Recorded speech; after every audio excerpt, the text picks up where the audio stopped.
Welcome to Smart Poker Study, the podcast dedicated to helping you earn more money, study more effectively, and be 1% better every day. I'm your host, Sky Matsuhashi. In last week's episode number 238, I taught you how to handle an opponent who can read your soul and gave you ways to avoid revenge tilt. It's poker study time, y'all, so thank you very much for sharing the show with some of your friends. I really do appreciate you spreading the word via the Twitters, the Facebooks, or maybe just one-on-one water cooler conversations. So thank you very much. And of course, thank you very much to my newest Patreon insider, Riley Heisler. Riley started supporting just this prior week, so thank you very much, Riley. You got in right before that June 1st hit. So I do appreciate that support. If you would like to support the show as well and get some valuable rewards in return, just go to patreon.com/smartpokerstudy. That's exactly where Riley went. Once you get there, there are different levels of support, so you just choose the one that works for you. Next week, I'm going to release the 2 rewards for June. The $5 podcast reward is going to be called Choosing When and Where to Play for Profits. The $10 video reward, I don't know what the video is going to be called yet, but it's basically going to be a review of 12 2-bet calling hands so that you can see what I consider before I call pre-flop. So once you begin your support on Patreon, you'll have access to the current month's reward, as well as access to the archive of patron-only content. So get in on this, start your support, patreon.com/smartpokerstudy. Alrighty, this is the first episode in the month of profits, so I'm going to share with you 11 ways that you're hurting your poker profits, and I'll give you one simple solution for each of them. But first, the challenge. Challenge! Here's my challenge to you for this episode. Choose one of the 11 profit-boosting solutions that you're about to hear and implement it today. Start with the one that you have a natural gut reaction to. That's the one that you know you need to work on most, so trust your gut and get to work. Now it's your turn to take action and Scooby-Dooby do something positive for your poker game. Oh, that's it now. Get out there and be somebody. Go write a book. Please visit the show notes page for everything I discussed today, along with screenshots and links at smartpokerstudy.com/pod240. And as a bonus for everybody who goes to the show notes page for today, you can download an exclusive PDF, which is called The Top 11 Poker Profit Boosters.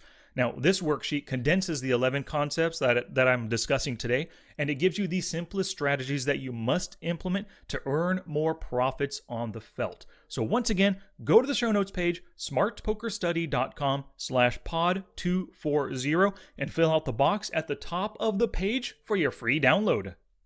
It's time, gambate! And now for our feature presentation.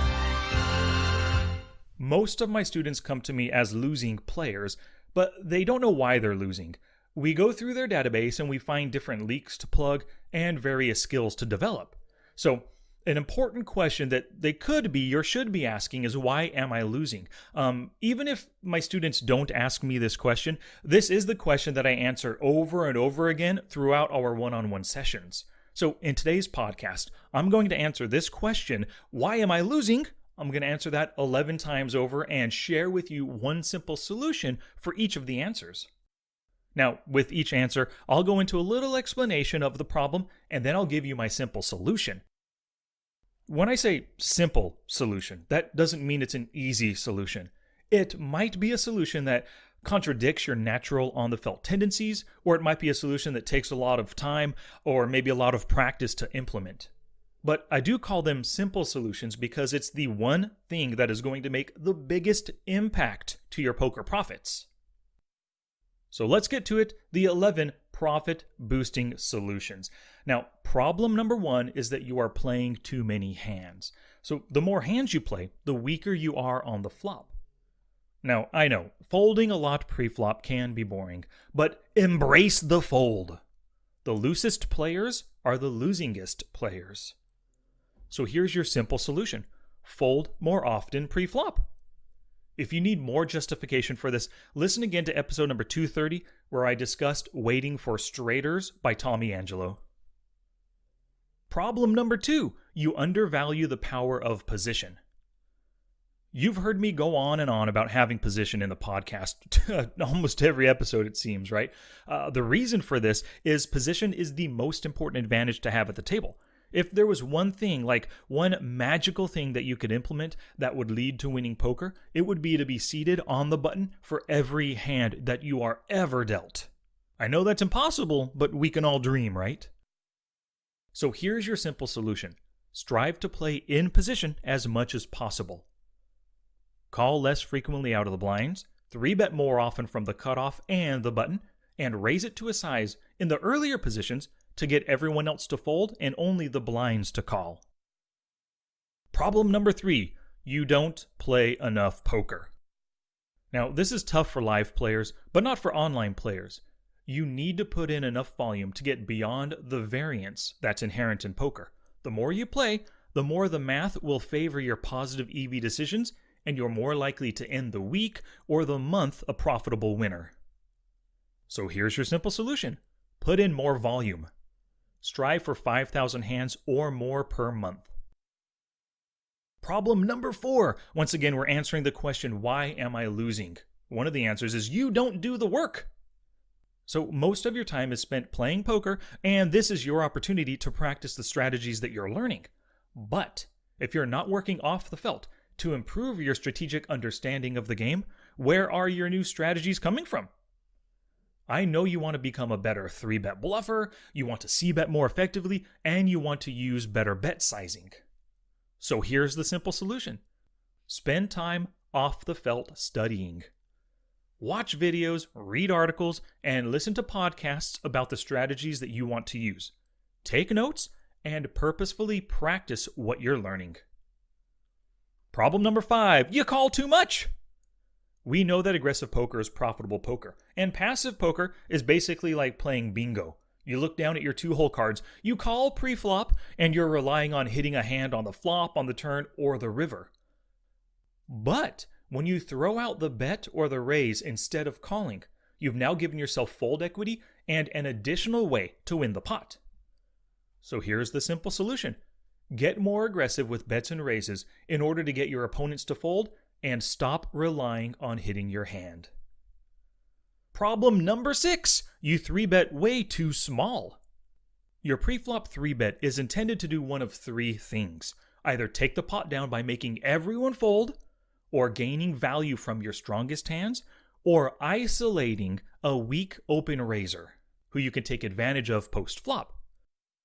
3-betting to only 6 big blinds, or even worse, making it 3 big blinds over somebody's min-raise pre-flop, that does not accomplish any of these 3 things. When was the last time you saw somebody fold to a 3-bet of less than 6 big blinds? And when somebody called that 6 big blinds with pocket jacks versus your pocket aces, don't you think they still would have called 9 or even 10 big blinds? So here's the simple solution. Make every 3-bet at least 9 big blinds. This gives your wide-ranged, open-raising opponents and those yet to act less of a reason to call and less of a reason to 4-bet you. And when they do call and you have pocket aces, you're getting loads of more value out of them before the flop even hits. And just after the break, I'll give you 5 more profit-boosting solutions.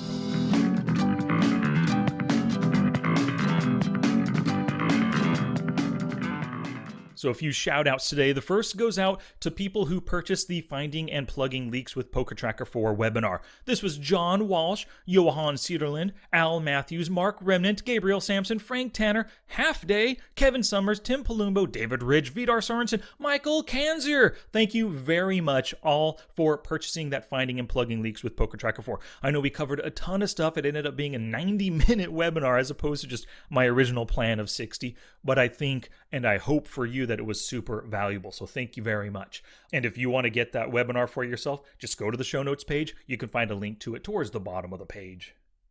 Alrighty, Michael Cook and Craig Boyle both purchased Poker Tracker 4 through my affiliate link. They went to smartpokerstudy.com/PokerTracker4. That's all one word with the number 4 at the end. They clicked the link there. They selected the level of Poker Tracker 4 that they wanted, made the purchase, forwarded their purchase receipt to me via email, and then I sent them my Smart HUD in thanks for their support. So once again, thank you, Michael and Craig, for getting Poker Tracker 4 through me. And lastly, Alex Panda purchased the PDF version of Volume 1 of How to Study Poker. If you want the PDF version as well, as opposed to like a Kindle version or the audiobook version, just go to today's show notes page and click the link at the bottom. Alrighty, back to class, poker people.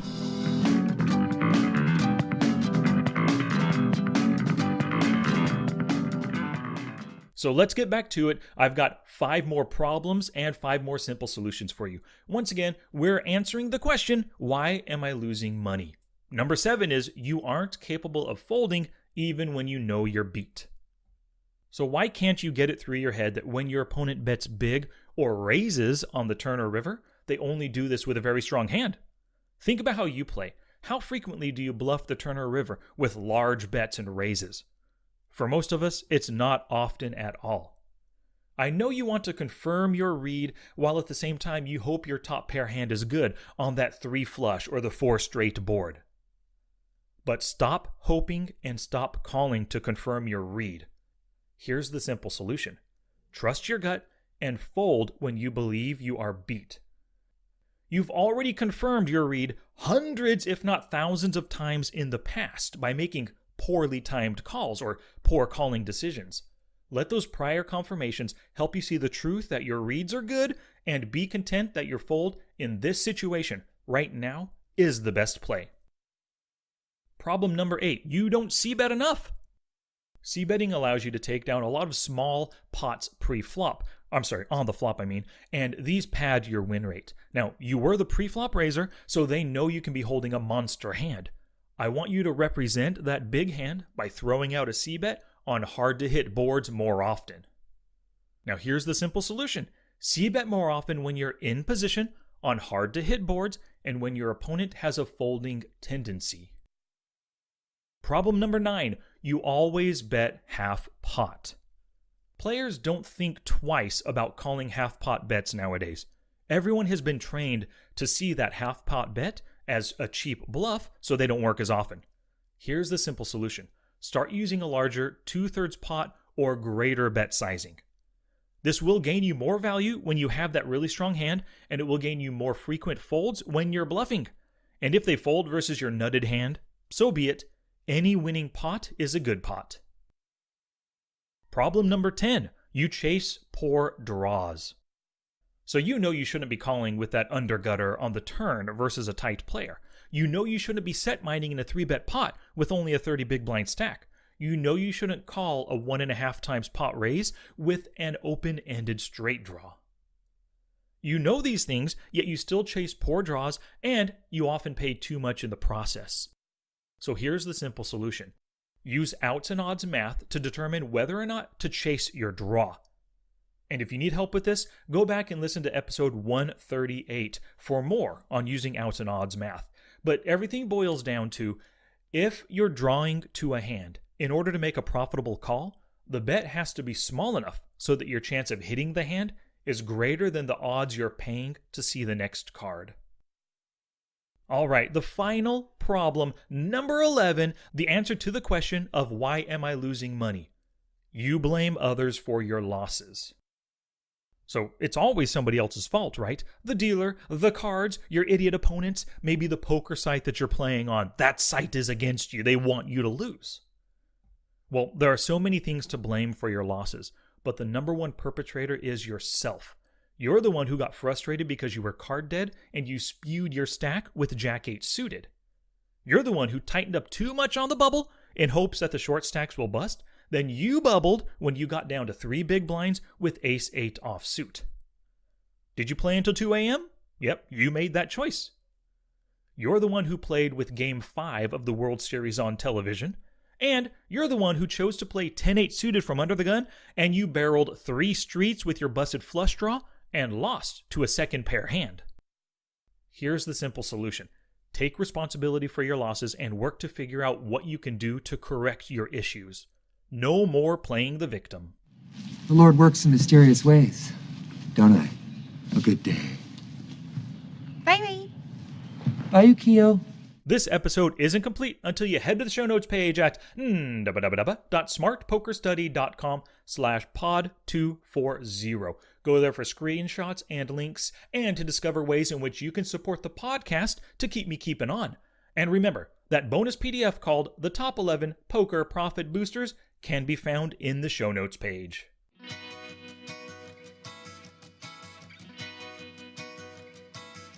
Thank you so much for listening today. If you enjoyed this episode and learned a little something, please tell a friend or leave a glowing 5-star review on your favorite podcatching app.